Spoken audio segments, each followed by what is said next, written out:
Belum lama ini ada teman saya yang bertanya kepada saya, mungkinkah saya bisa belajar spiritual tapi tidak keluar dari akidah ajaran agama saya? Dia bilang gitu. Karena saya sebagai seorang muslim, sebagai sebagai seorang muslim itu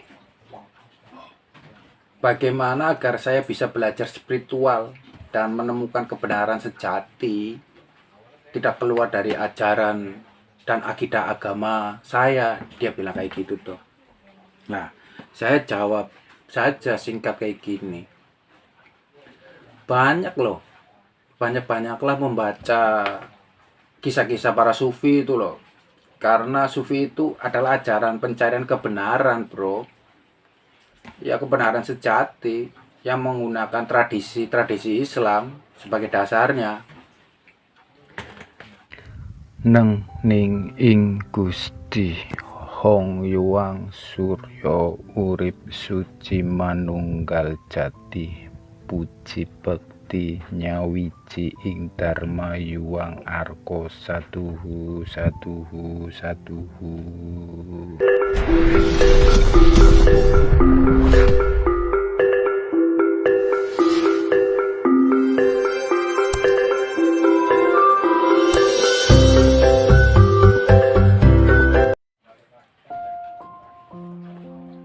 Untuk apa kita belajar spiritual? Di dunia ini berlaku hukum sosial bahwa kebenaran itu adalah milik yang banyak loh. Pernah dengar tuh? Atau milik kelompok mayoritas. Artinya apabila satu kelompok sudah menjadi mayoritas, maka apa yang mereka anggap benar adalah kebenaran tunggal, dan yang minoritas suka atau tidak suka harus mau ikut atau menerimanya lah.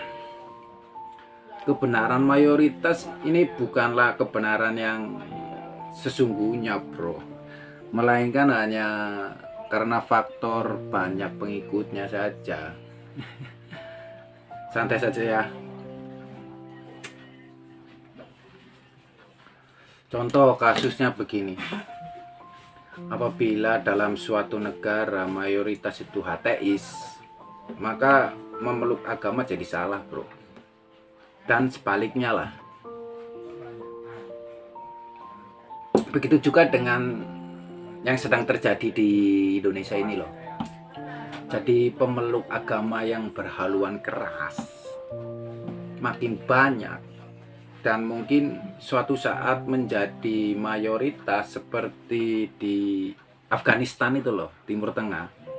Maka pemeluk agama yang toleran dan minoritas ini jadi salah dan akan banyak mengalami tekanan sosial untuk mengatakan bahwa kelompok mereka itu radikal. Tekanan sosial inilah yang menyebabkan penduduk Indonesia tidak lagi berani berpakaian tradisional contohnya, dan mempertahankan adat istiadat para peninggalan leluhur itu loh.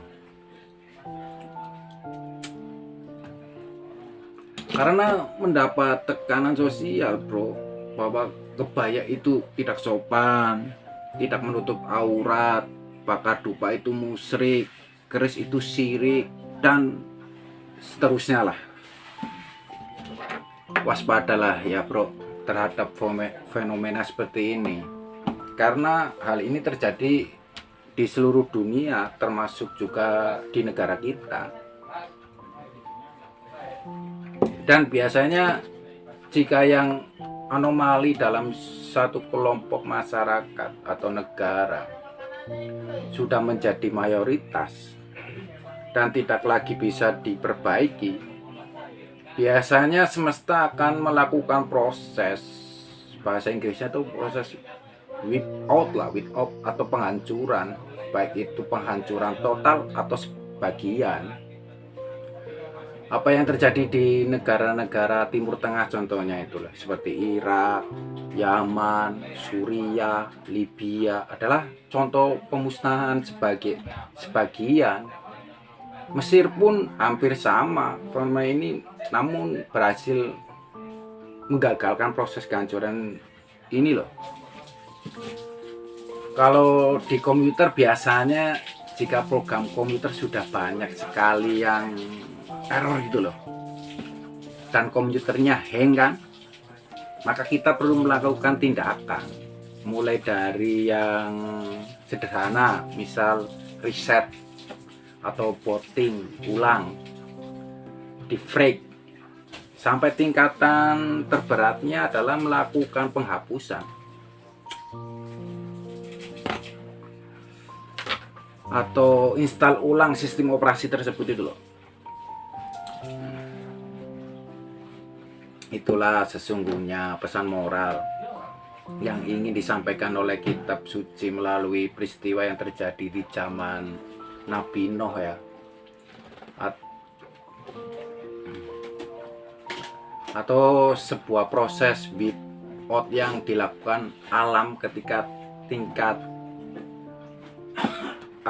abnormalitas kesesatan sudah melebihi ambang batas atau menjadi mayoritas itu loh. Itulah pentingnya kita belajar spiritualitas bro, agar dalam melihat masalah itu tidak melihat dari kacamata dunia saja, melainkan dengan kacamata Tuhan,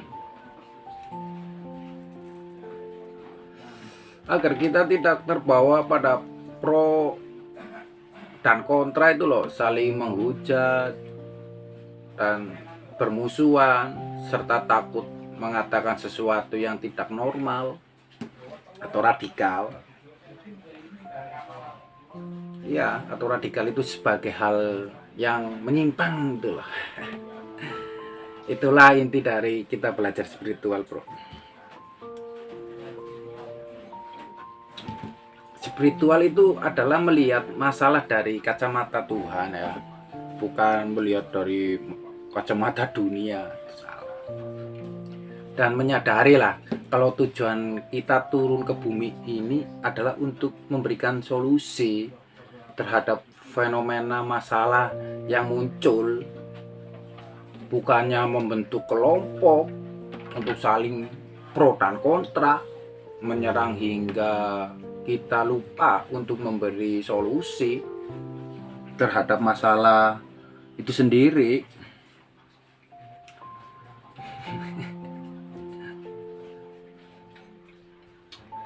Semua ini bermulanya pada kesadaran bro. Mau orang barat, orang timur, orang asing, orang lokal, kalau tidak sadar, maka mereka yang tidak bisa melihat masalah dari kacamata Tuhan, dan mereka tidak sadar kalau tujuan mereka turun ke bumi ini adalah sebagai solution maker lah bahasa Inggrisnya itu, dan bukan malah menjadi troublemaker.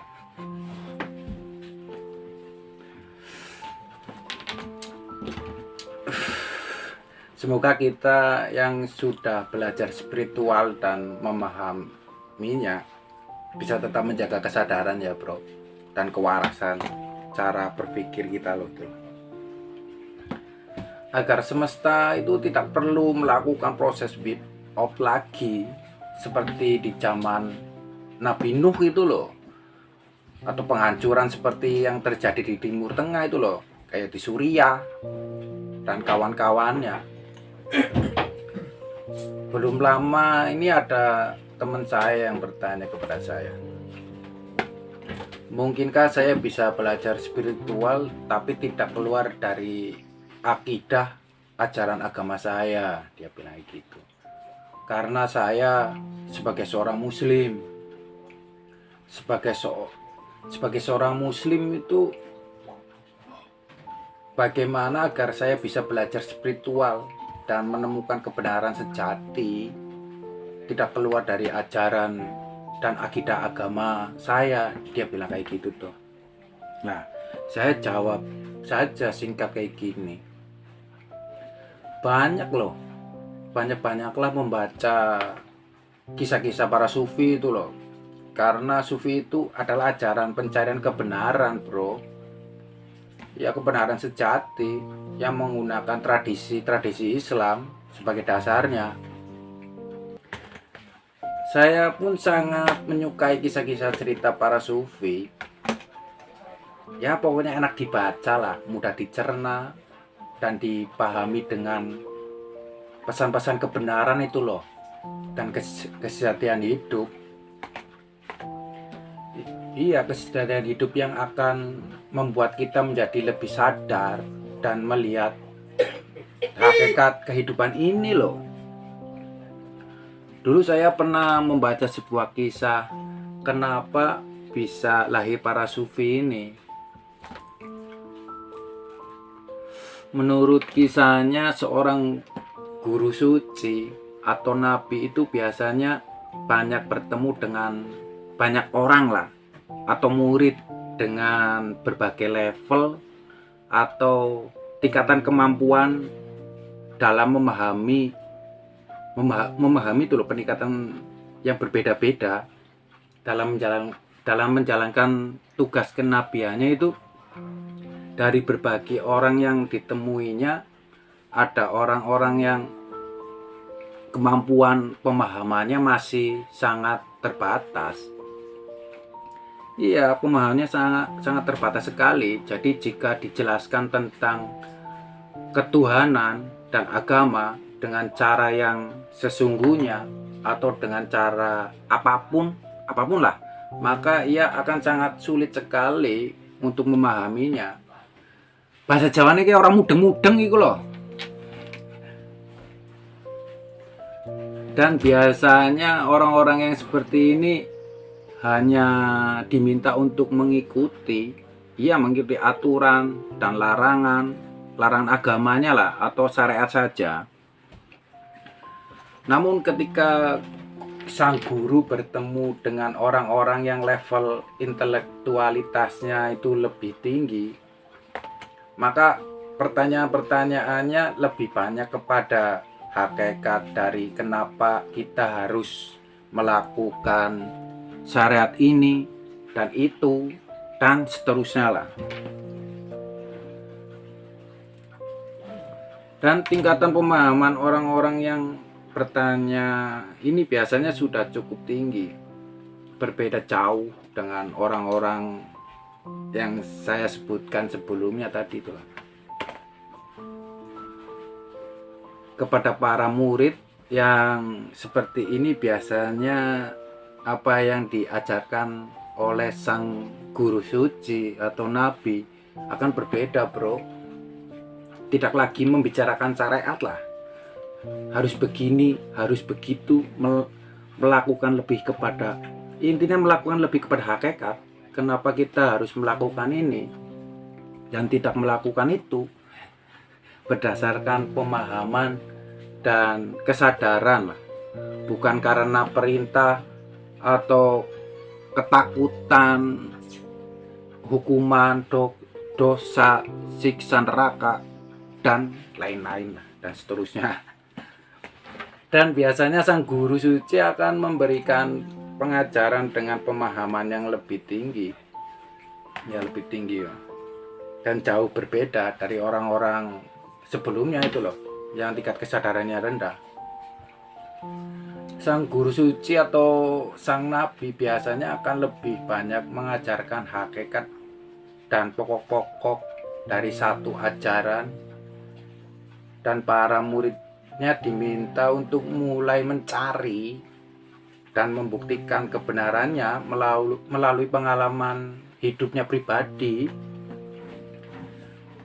Ia melakukan pengalaman hidupnya pribadi masing-masing, bukan tembung jarene. Dan konon inilah yang menjadi cikal bakal lahirnya ajaran para sufi, bro, atau para pencari kebenaran sejati. Iya, kebenaran sejati tentang Tuhan itu sendiri, hidup dan kehidupan ini. Dan setelah saya amati ajaran sufi, ternyata sangat sesuai dengan banyak kecocokan dengan ciri-ciri para the seeker atau para pencari kebenaran sejati dari berbagai tradisi kepercayaan loh dan agama yang ada di dunia ini, sehingga ajaran para sufi ini bersifat sebuah kebenaran yang universal yang berlaku pada siapapun, agama apapun, dan bangsa manapun. Rupanya benar kalau guru itu akan mengajar pengetahuannya sesuai level kemampuan pemahaman orang tersebut. Iya, orang tersebut yang bisa menerimanya. Salah satu tokoh sufi yang sangat terkenal adalah Syekh Jalaluddin Rumi itu loh. Seorang sufi dari Turki, kelahiran dari Persia, yang mengajarkan hakikat kebenaran melalui kisah-kisah dan kisah pengalaman pribadinya. Lalu dibuat kuotos sebagai intisari dari ajaran filsafatnya itu loh. Ya kata-katanya tuh sering di internet banyak itulah.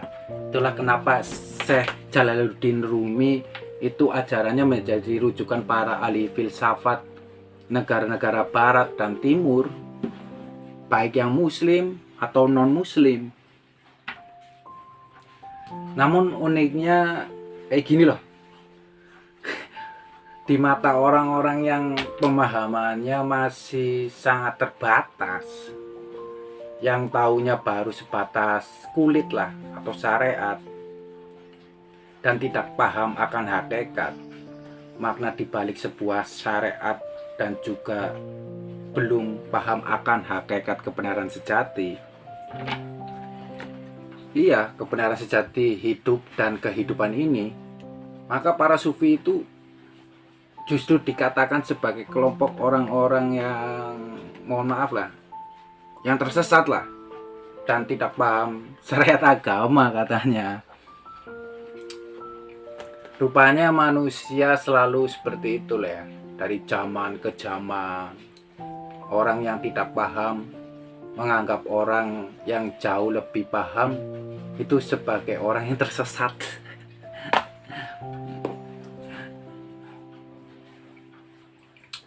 Semoga kita bisa memetik pelajaran dan semoga penjelasan ini bisa membantu lah. Tapi pun salam cinta dan cahaya. Namaste. Mugi rahayu. Sagung dumadi. Bye bye.